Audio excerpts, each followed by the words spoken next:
Salam, əyləncəli, aktiv, dinamik, yerində dura bilməyən, kitab oxumağı çox sevən, kitabın özünü də çox sevən, ya da ki, kitabı görüb qorxub qaçan, vaxtını kompüter qarşısında keçirən, əyləncəli, ağıllı, savadlı, arzuları bir-bir reallaşan və yaxud da ki, hər dinləyəsə ümidi olan gənclər. Mən eşitmirsən. Eşidirəm, niyə imkan vermirsən mən maqlarla salamlaşım? Görmürsən, salamlaşma edirəm. Görürəm, sən belə, deyəsən, yayı da yaxşı istirahət eləmirsən, enerjin boldur, hətta gözlərindən işıq saçır, yəni o dərəcədə. Əlbəttə, bu belə də olmalıdır, sən bunun səbəbini bilirsən, mən hər zaman pozitiv enerji saçıram. Bəli, mən səbəbini bilirəm, əgər siz də Farizin belə pozitiv, müsbət enerji olmağın səbəbini bilmək istəyirsinizsə, gəlin anonsumuza baxaq. İzləyək. Biz bugün yay düşərgələrindən danışacağıq. 4 ildən artıqdır ki, bu düşərgələr həyata keçirilir. Nədən ibarətdir bu düşərgə? Bugün onlar istirahət eləməlidir. Günlərimiz maraqlı və şən keçdi. Bir çox muzeylərə getdik. Şeyx Zahid türbəsinə getmişdik. İdman növləri ilə məşğul olurdu. Hətta diplomlar da vardı. Bu proqramın hissələrindən biri də Movie Night, yəni kino gecəsi və Brain Ring intellektual yarışma olmuşdu. Yəni gələcəkdə nələrsə əldə edəcəyimə inanıram. Proqramın məqsədi gənclərin hərtərəfli inkişafını təmin etməkdir. Anonsumuzu izlədik və artıq bildiniz ki, biz bugün yay düşərgələrindən danışacağıq və orada iştirak edən gənclər bugün bizim qonağımızdır. Xoş gəlmişsiniz gənclər, necəsiz? Və həmçinin Əli Məli və Məhəmməd Mənim xoş gəlmişsiniz. İstərdik ilk öncə bu düşərgə haqqında danışaq, məlumat olmayan magilarımız üçün. Necə təşkil olunur, neçə ildə təşkil olunur və ümumiyyətlə nədən ibarətdir bu düşərgə? Bildiyiniz kimi, Azərbaycan Gəncliyi 2011-2015-ci illərdə dövlət proqramı bu günləri ölkəmizdə yüksək səviyyədə reallaşdırılır. Proqramın məqsədi gənclərin hərtərəfli inkişafını təmin etməkdir və bu istiqamətdə müvafiq dövlət qurumları tərəfindən səmərəli, lazımlı tədbirlərin həyata keçirilməsidir. Və bugünə kimi artıq bu sahədə çox işlər görülüb, lakin gənclərin bütün bu hərtərəfli hazırlığı ilə yanaşı, müxtəlif səpkili layihələrdə iştirakla yanaşı, təbii ki, onların istirahəti, xüsusilə də yay tətili günlərində istirahəti də nəzərimizdən qaçmayıb. Bu istiqamətdə ümumilikdə asudə vaxtın təşkili ilə bağlı məqsədyönlü işlər həyata keçirilir. Gənclər üçün yerlərdə, regionlarda asudə vaxt mərkəzləri, gənclər evləri və s. bu tipli obyektlər istifadəyə verilir ki, məhz gənclərimiz öz həm yay istirahətini, həm də asudə vaxtını səmərəli təşkil etsin. Nə vaxtdan başlandı bu yay düşərgələri? Yəni, yay düşərgələri bir neçə ildir keçirilir, lakin keçən il, yəni 2012-ci ildən başlayaraq daha geniş səviyyədə, yəni həm burada diyarşünaslığın inkişaf etdirilməsi, həm Azərbaycançılıq məfkurəsinin geniş təbliğ edilməsi, eyni zamanda gənclərin vətənpərvərlik tərbiyəsinin yüksəldilməsi məqsədi ilə istirahətlə yanaşı bu məsələlər də öz əksini tapır. Ötən il 5 rayonda, bu il də davamlı olaraq 5 regionda, belə demək mümkünsə, turizm məqsədinə xidmət edən obyektlərdə keçirilmişdir. Məsələn, hansı bölgələrdə? Qubada, Nabranda, yəni Xaçmaz rayonunda, Göygöl rayonunda, Qax rayonunda və Lənkəran şəhərində bu illəri bu düşərgələr 29 növbə üzrə davam etdirildi. Hər növbələri 10 günlükdür və ümumilikdə 2600-dən yuxarı gənci əhatə etdi. 10 günlük gündəlik proqrama uyğun olaraq gənclərin mənalı istirahəti, qidalanması 3 dəfə gündə, təbii ki, gigiyenik qaydalara əməl edən qidalanma, eyni zamanda gəzintilər, ekskursiyalar, tarixi mədəni obyektlərə səfərlər, onlarla yaxından tanışlıq, onlar haqqında məlumat əldə etmək, eyni zamanda müxtəlif sahələrdə, xüsusilə dövlətçilimizlə bağlı, vətənpərvərliklə bağlı, bir daha təkrar Azərbaycançılıq məfkurəsi ilə bağlı mühazirələr dinləmək, stol üstü, idman və s. oyunlarla gündəlik məşğul olmaq. Gənclər eyni zamanda orada bir-birinə yaxından tanış olurdular. Proqramdan hətta kənara çıxmalar da olurdu ki, özlərinin təklif əsasında, istəyi əsasında biz nəzərə alırıq ki, əsas məqsədimiz gənclikdir.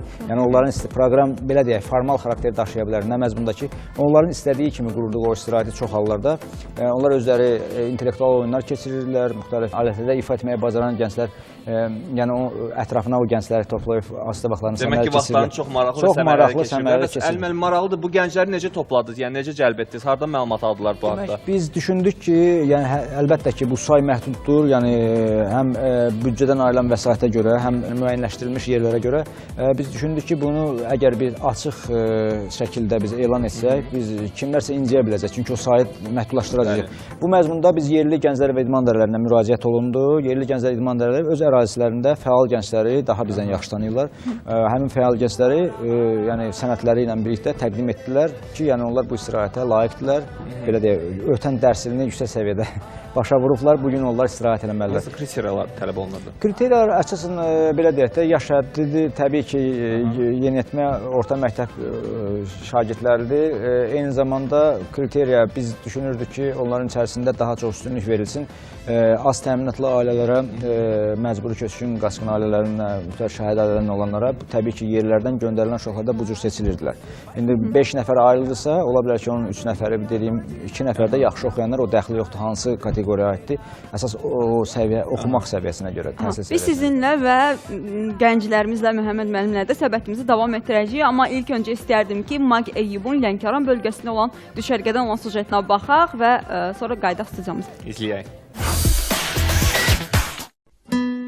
Azərbaycan gəncliyinin parlaq gələcəyinin təmin edilməsi, onların potensial imkanlarının aşkara çıxarılması və təkmilləşdirilməsi, bu yöndə digər zəruri proqramların hazırlanması dövlətin gənclər siyasətinin uğurla həyata keçirilməsinə yaratdığı şəraitdir. Ölkəmizdə aparılan sosial yönümlü islahatlar sahibkarlıq subyektlərindən də yan keçməyib. Belə ki, Azərbaycan Respublikası Gənclər və İdman Nazirliyi və Vətəndaş Cəmiyyətində Debat İctimai Birliyinin dəstəyi ilə keçirilən gənc sahibkarların yay düşərgəsi gənclər üçün görülən tədbirlər sırasındadır. Sahibkarlıq fəaliyyətini inkişaf etdirmək istəyən mağlarımız üçün Lənkəranda təşkil edilən düşərgədə biz də iştirak etdik. 40-dan çox tələbənin iştirak etdiyi yay düşərgəsində əsas məqsəd sahibkarlıq biliklərinin artırılması, uğurlu karyeranın qurulması və gələcəkdə öz bizneslərini qurmaq üçün lazımi biliklərə gələnmək olub. Belə təlimlərdə iştirak edəndə sahibkarlıq olmaq demək istəyim artır və öz demək bacarıqlarıma inanaraq, yəni gələcəkdə nələrsə əldə edəcəyimə inanıram. Hal-hazırda bizdə yay məktəbində 50 nəfər iştirakçı var. 50 nəfər iştirakçı. Onlara müxtəlif sahələrdə təlimlər keçirilir. Bu biznes planı yazılmasıdır, maliyyə uçotudur, biznesin qeydiyyatıdır, Using Start oyunudur. Proqramda 3 ildən artıq olmayaraq sahibkarlıq fəaliyyəti ilə məşğul olan və ya gələcək fəaliyyətində gənc sahibkar olmaq istəyən 18-29 yaş arası Respublikanın müxtəlif regionlarından olan gənclər iştirak ediblər. Lənkəranda baş tutan gənclərin yay məktəbi 4-9 sentyabr tarixlərini əhatə edib. Gənc sahibkarlar üçün yay məktəbi proqramının növbəti mərhələlərində gənclərin irəli sürdüyü biznes layihələrinin həyata keçirilməsi və bunun üçün gənclərə dəstək nəzərdə tutulub. Hər axşam mədəni idman proqramı olur və bu proqramın hissələrindən biri də Movie Night, yəni kino gecəsi və Brain Ring intellektual yarışma olmuşdu. Brain Ringdə 4 tur oldu və hər bir turda 10 sual verilmişdi və hər bir suala görə də xallarla qiymətləndirildi və ən yaxşı və ən çoxlu düzgün cavab verən komanda da qalib oldu. Bizə Movie Night-da 5 kino təqdim olmuşdu və bu kinoları biz seçmişdik əsasən sahibkarlara məsləhət görülən kinolar siyahısından, hansı ki onların baxması, onların gələcək inkişafı üçün əhəmiyyət kəsb edir. Adı çəkilən layihə çərçivəsində Bakı, Şəki, Gəncə və Sumqayıtda gənc sahibkarlıq klubları yaradılıb. Eyyub və Vüsal, Cənub Regional Televiziyasından Mag üçün. Eyyubun hazırladığı sujetdən artıq müəyyən kadrları izləmiş olduq və orada yaşanan hadisələrdən də xəbərdar olmuş olduğu bir qədər. Mən istəyərdim ki, hal-hazırda indi gənclərlə tanış olun və onların təəssüratlarını öyrənim. Ümumiyyətlə, necə keçdi, maraqlı idimi, nələr yaşadınız, məlumat verərdiniz bizə. Buyur, səndən başlayaq elə. Mən Nihat Məlik. Ora gedəndə özüm tək getmişdim, amma yolda çox dostlar topladım özümə. Çox gözəl vaxtımız keçdi. Məhəmməd müəllim də bizimlə idi. Məhəmməd müəllimə də öz təşəkkürümüzü bildiririk ki, bizimlə vaxtını keçirdi. Çox gözəl. Nihat, dedilər ki, sənin xüsusi bacarığın olub və orada gənclərin əylənməsində sənin də bir rolun olub. Gözəl səsin var. Gələcəkdə nə olmaq istəyirsən? Müğənni? Yəqin ki. Aha. Çox gözəl və digər gənclərimizlə tanış olaq. Buyur, sən danış. Haraları gəzdiniz, haradan razı qaldınız? Olmuşdunuz ümumiyyətlə əvvəl Qubada, Nabranda, yoxsa ilk dəfə idi olurdunuz? Hansı təəssüratlarla? Yox, Nabranda olmuşdum, amma Qubada olmamışdım. Qubada o məzarları gəzdik. Sonra stolsu tenis keçirilirdi. Yəni çox gözəl keçdi. Orada da özümüzə biraz dost tanış tapdıq. Ümumiyyətlə ondan öncə oynaya bilirdiniz stolsu tenis, yoxsa orada oynadınız və öyrəndiniz? Oynaya bilirdim. Mən ağlarım anar. Mən ilk dəfə gedirdim müzakirəyə. Dərslərin yaxşı desən göndərmişlər. Neçənci sinifdə oxuyursan? Mən 9-a keçdim. Çox gözəl. Məsəl üçün haraları gəzdiniz? Sənə daha hansı abidə və yaxud da hansı təlim və yaxud da hansı gəzinti maraqlı gəldi? Ekskursiyaları çox maraqlı idi. Şeyx Zahid türbəsinə getmişdik biz. Digər gənclərlə tanış olaq. Düşərgə çox maraqlı keçdi. Belə demək olar, ekskursiyalar ən maraqlı idi. Beləcə oyunlar da, futbol, voleybol, sonra stol Və üstü mən oyunlar. bildiyimə görə orada başqa müsabiqələr də keçirilib, hətta inşa müsabiqəsi, stol üstü tenis müsabiqəsi, voleybol müsabiqəsi. Orada ümumiyyətlə komandalara bölünüb oynayırdınız, yoxsa sadəcə olaraq? Komandalara bölünüb oynayırdıq. Hətta diplomlar da vardı, təltif olunurdu. Bəs sən nəsə qazandın o diplomlardan? Yox, xeyr. Niyə? Zəif oynadığına görə? Belə futbola çox marağım olduğuna görə futbolda yer tutmadı komandamız, ona görə... Eybi yox, gələn tutarlar. Buyur. Mən Əlzadə Cahad. Bu ilkin gənclər üçün vətənpərvərlik yarışları düşərgəsində mən də iştirak edirəm. Əsasən də Azərbaycanın gözəl düşərgələrindən biri olan Qaxda düşərgədə günlərimiz maraqlı və şən keçdi. Sağ olsun Məhəmməd müəllim bizim qayğımıza qalırdı, bizlə xoş söhbət edirdi, bizə ata kimi qayğı göstərirdi. Həmçinin biz orada mühazirələr keçirirdik. Mühazirələrdə də milli qəhrəmanlarımız haqqında, abidələrimiz haqqında və s. mühazirələr keçirirdik. Bayaqdan Məhəmməd müəllimə təşəkkürünüzü bildirirsiniz. Elə onun səsini də eşidək, ondan da təəssüratlarını alaq. Uşaqlar çox razı qaldılar sən ata kimi qayğı göstərdin deyirlər. Siz nə deyə bilərsiniz? Necə razı qaldınız? Övlad kimi onlardan razı qaldınız. Əlmənin qeyd etdiyi kimi 3-4 ildən artıqdır ki, bu düşərgələr həyata keçirilir və gənclərimizin asudə vaxtının səmərəli keçirilməsi təşkil olunur və gənclərimiz ümumiyyətlə ətraflı bir balaca danışa bilmədilər. Mən sizə qeyd edeyim.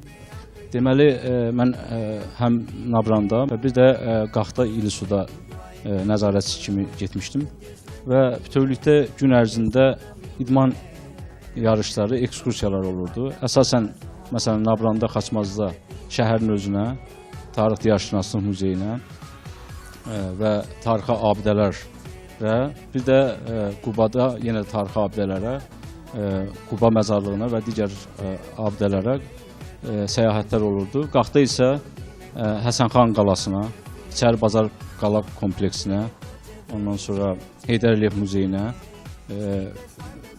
Qaxda İlisuda ən məşhur şəlaliyə səyahətlər olurdu. Hətta İlisuda Sumuq qala deyilən 17-ci 18-ci əsrin abidəsidir. Çətin olmurdu uşaqlara ora qalxmaq? Qalaya sadəcə olaraq yaxından bir səyahət olurdu, amma şəlaliyə əlbəttə ki, çox çətinlik. Hardasa 2 kilometr yarım ayaqla qalxmaq məcburiyyətində qalırdıq. Amma yəni gəzməyə gediblər də, yəni məncə orada elə bir problem olmayacaq və mən yenidən Əli müəllimə sual ünvanlamaq istərdim. Əli müəllim, bu layihə, yəni yay düşərgəsi yalnız yay fəsli üçün nəzərdə tutulmuşdu, yoxsa bundan sonra da gənclər üçün belə layihələr nəzərdə tutulub keçiriləcək? Hal-hazırda belə deyək də, tədris ili səviyyəsində biz bu işləmirik ki, onları daha çox ayıraq məsələdən, yəni bu valideyn və məktəb münasibəti ilə bağlı həll olunur bir çox hallarda, qısa müddətli olduğuna görə tətillər. Biz daha çox yaydan nəzərdə tutuq bunu. Gələcəkdə amma ümumiyyətcə belə söhbətlər olur və hətta uşaqların özləri tərəfindən təkliflər olur. Bir çox hallarda elə rəhbərlikdə də müzakirə olunur. Ola bilər ki, yəni qış aylarında da ancaq o obyektləri biz elə seçməliyik ki, orada istilik sistemi, başqa problemlər olmasın. Əgər o şərait bizə imkan versə, yəqin ki, qış aylarında da mümkündür.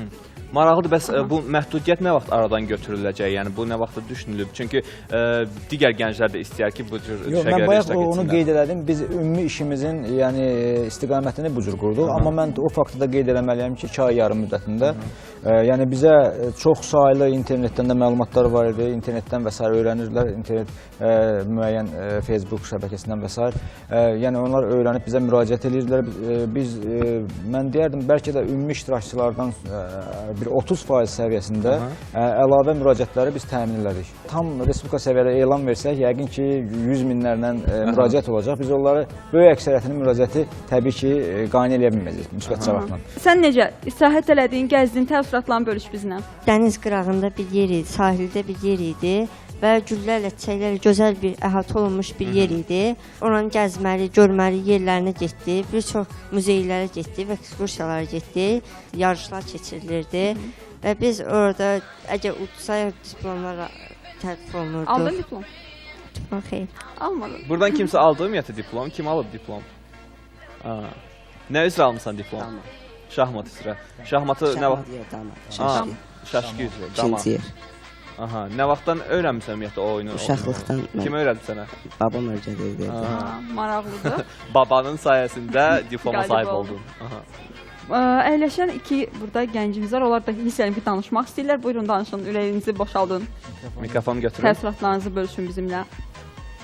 Özünü təqdim elə. Fəqət Qasımov. Səhər durmaq çətin olmurdu sənə? Xeyr, səhər dururdular, qaçışdırırdılar, idman elətdirirdiler. Və oyanırdın avtomatik olaraq. Buyur. Aha, və sən? Allahverdi Evzar. Biz ilk dəfə idi ki, Lənkərana getdik. Orada çoxlu gəzintilərə getdik. Şeyx Said türbəsinə, Həzrət Əslanın ev muzeyinə. Orada çoxlu idman növləri ilə məşğul olurdu. Ən sevdiyin idman növü hansı idi? Orada məşğul oldun? Mən orada basketbol üzrə idman gedirəm, orada yox idi. Orada ən maraq Nəzərə alacaqlar Əlim gəl növbəti il yəqin. Futbol üzrə ən maraqlı xoşladığım oyun idi. Oynadıq, amma axırıncı yerə, üçüncü yerə çıxdıq ona görə. Ən sevdiyin futbol komandası hansıdır? Barcelona. Çox gözəl. Yəqin ki, artıq oradan qayıdandan sonra öz dostlarına, sinif yoldaşlarına danışacağın bir çox əhvalatlar yaşandı orada və hər il biz qaydanda, yəni ki, bilmirəm neçə siniflərdə olurdu, amma yay tətilini necə keçirdim adlı bir inşa yazırdıq. Mən hər il eyni inşa yazırdım, çünki bütün yay tətillərim eyni keçirdi, kənddə nənəm, babamın yanında. Sən vaxtında faiz İndi sizdə də fərqli bir şey yarandı, artıq bu dəfə daha ürəklə nəsə yazacaqsınız yəqin ki. Bəli. Və sən nə yazacaqsan inşana? Nə sən daha çox diqqətini çəkdi? Nə maraqlı hadisə yaşandı ki, sən onu... Orada oyunlar səsəmə diqqətimi çəkdi. Bəs yeni dostlar qazandın bu düşərgədən? İlk dəfə olaraq özüm orada tək gəlmişim, orada heç bir dostum yox idi və sonra günlər keçdikcə özümün yeni dostlar tapırdım. Və burada mənim yanımda oturan balaca ilə mən tanış olmaq istəyərdim. Buyur, özünü təqdim elə. Nələr yaşandı? Səttar Əvəldar, mən də ilk dəfədir ki, yay düşərgəsində oldum. Hansı bölgədə istirahət etdin? Sən Ələng. Hansı daha çox məqamı sevdin? Yəni orada keçirilən təlimləri yoxsa əyləncə növlərini? Axşam diskotekada hətta təşkil eləmişlər. Bəli, diskotekada oldu. Heç kəs onu demədi amma. Ən sevdiyin mahnı hansıdır? Çoxdur. Məsələn, birini deyəndə biz bilək. Utandım. Yaxşı. Burada bir sarı köynəkli gəncimiz var. Mən onu bayaq görməmişdim. İndi özünü təqdim elə və öz təəssüratlarını bizimlə bölüş. Rauf Aslanov, birinci səvə 2 mən də düşərgəyə gedirdim. Qax rayonuna getmişdim. Birinci səvə 2 bu qədər qısa müddətə bu qədər yaxşı dostlar edindik. Orada günümüz çox maraqlı keçirdi. Stol üstü oyunlar, idman növləri ilə məşğul olurduq. Səhər tezdən durub idman Səhər tezdən sən kimi oyadırdı? Zəng gelirdilər, qapını sındırırdılar. Əslində mən oyadırdım onları. Sən hamıda qabaq oyanıb o birislər dostlarını oyadırdın. Bəs düşünürsən ki, indi artıq ayrılmışsan da yəqin dostlarından. Dostlarınla əlaqə saxlayasan, yenidən görüşəsən. Hə, hələ əlaqə saxlayırıq onlarla. Necə əlaqə saxlayırsan? Sosial şəbəkələrlə? Sosial şəbəkələrlə bəzən də görüşürük. Aktiv istifadə edirsən sosial şəbəkə, yoxsa yox? Bəli. Bəli. Çox gözəl. Biz sizinlə sağollaşırıq. Sizə həmişə belə səmərəli, əyləncəli yay istirahəti arzu edirik. Biz sizə söz verdiyimiz kimi Nihat bizim üçün bir mahnı ifa eləyəcək. Bizdənsə ayrılmırsa, çünki biz hələ davam eləyəcəyik.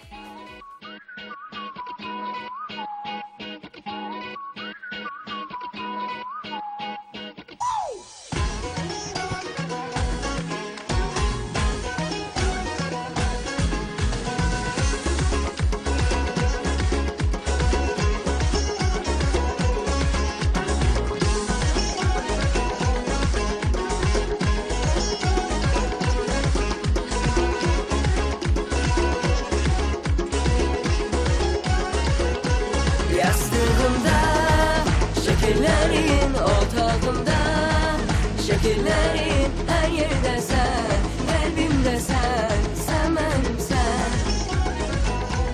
Dəvətlisən, evimə, utanma gəl, gəl çəkimə, Romeo'ya çevriləcəm bu gecə. Gəl inan mənə, qurbanam qara qaşa gözə. Heyranam sənin hər sözünə, olan üzmə məni, gəl yazma sözlərimi. Amma sən düşünmədən gəl bu gecə, necə qalım tək bu gecə. Qurbanam qara qaşa gözə. Heyranam sənin hər sözünə, olan üzmə məni, gəl yazma sözlərimi. Amma sən düşünmədən gəl bu gecə, necə qalım tək bu gecə.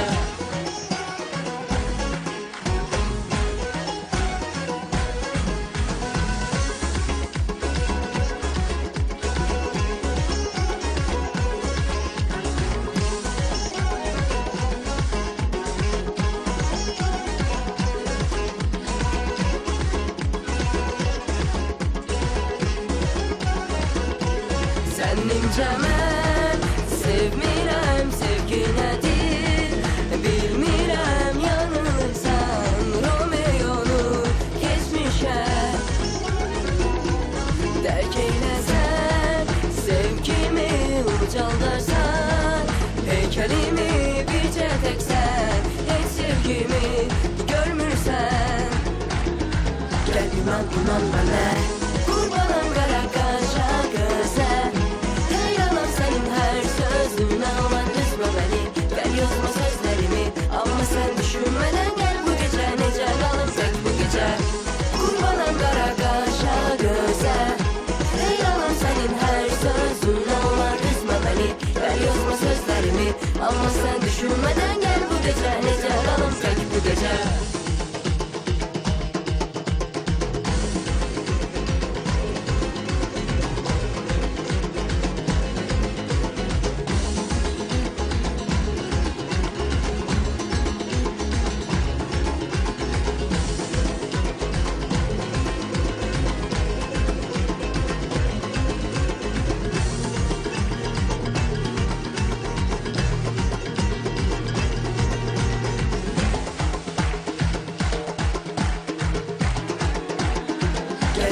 İnan mənə, qurbanam qara qaşa gözə, heyranam sənin hər sözünə. Olan üzmə məni, gəl yazma sözlərimi, amma sən düşünmədən gəl bu gecə, necə qalım tək bu gecə.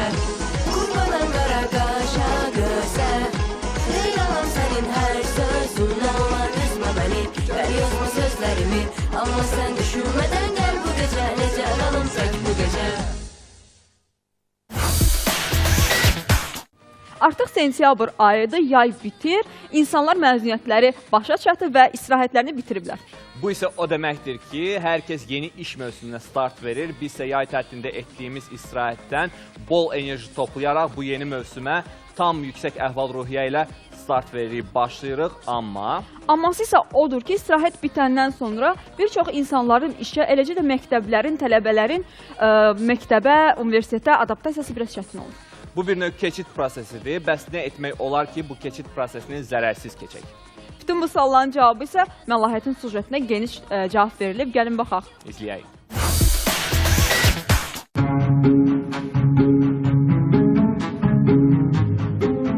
Təbii ki, hər birimiz istirahət etməyi sevirik. Əslində istirahət etmək çox vacibdir. İstirahət ilk növbədə insanı həm fiziki, həm də psixi cəhətdən enerji ilə təmin edir. Ancaq əksəriyyətimiz istirahətdən sonra işə qayıtdıqda bir çox çətinliklərlə üzləşirik.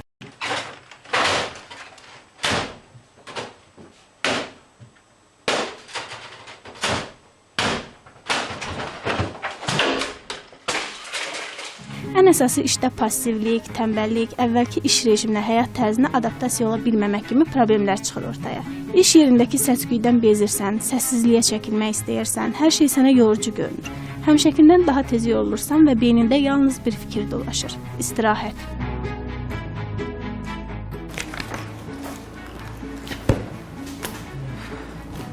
Yəqin ki, hər biriniz bir dəfə də olsa bu hallarla qarşılaşmısınız. Bu insanın əhval-ruhiyyəsinə mənfi təsir edir, işə marağını azaldır. Amma narahat olmayın, hər dərdin bir çarəsi var. Bəs görəsən şəhərimizin sakinləri necə? İstirahətdən sonra işə çox gec adaptasiya olurlar? Belə bir çətinlik yoxdur. Professionalsansa, əlbəttə ki, professionallıq qalır. İstirahətdən sonra biraz çətin olur. Çünki alışmaq olmur. 3-4 günə öyrəşmək olur. 2-3 aya öyrəşirsən. Sözsüz olur, çünki o vaxt istirahət eləyirsən, səhər tezdən durmaq var. İşə getməyə heç adam istəmir, həvəs olmur. Yaydır, adam istirahət edir, sonra da birdən-birə işə adam biraz çətin gəlir. Mən üçün çox çətin deyil, bir aya düzələr. Sağlam insan, belə deyək də, çox qısa bir müddətdə, məsələn, 3 gün, 4 gün, bir həftə ərzində adaptasiya olur, maksimum bir həftə. Elə psixik insanlar var ki, onlar çox, belə deyək də, elə birinci gün elə adaptasiya olunurlar, bir neçə saat adaptasiya olunurlar. Amma bir həftədən çox çəkirsən ya, məsələn, insan uyğunlaşa bilmir, narahatçılıq hiss edir, o daha çox nevrotik insanlarda ola bilər ki, belə olsun, həyəcanlı, narahat insanlarda ola bilər ki, belə olsun. Ola bilər ki, işdə hansısa bir konflikt situasiya yaşayır. Gələndə çox gec uyğunlaşır, yaxud uyğunlaşa bilmir və belə də olur. İnsanlar işə getməmişdən də, məsələn, tətillərdir bitəndə 3 gün qalmış, heç olmasa getsin o teritoriyada, yaxud imkan varsa əgər, həmin o işə 3 gün tez işə başlasın.